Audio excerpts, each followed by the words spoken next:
If you're experiencing connection errors in Minecraft, particularly Error 2026, there are several steps you can take to troubleshoot and improve your connection. Follow these steps to resolve the issue. Step 1. Check your internet connection. Ensure that your internet connection is stable. You can do this by running a speed test or trying to access other websites or online services. If your connection is slow or unstable, consider restarting your router or contacting your internet service provider. Step 2. Update Minecraft. Make sure you are using the latest version of Minecraft. Open the launcher and check for any available updates.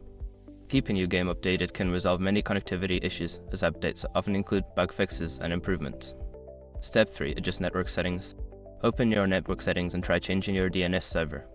You can use public DNS servers like Google DNS 8.8, 8.8 and 8.8, 4.4 or Cloudflare DNS 1.1, 1.1. This can help improve your connection stability and speed. Step 4. Disable VPN or proxying. If you are using a VPN or proxy, try disabling it temporarily. Sometimes these services can interfere with your connection to Minecraft servers.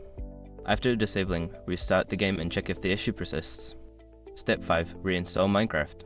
If all else fails, consider uninstalling and then reinstalling Minecraft. This can help resolve any corrupted files or settings that may be causing the connection error. Make sure to back up your worlds before uninstalling. By following these steps, you should be able to resolve the connection errors and enjoy a smoother gaming experience. If the problem continues, consider reaching out to Minecraft support for further assistance.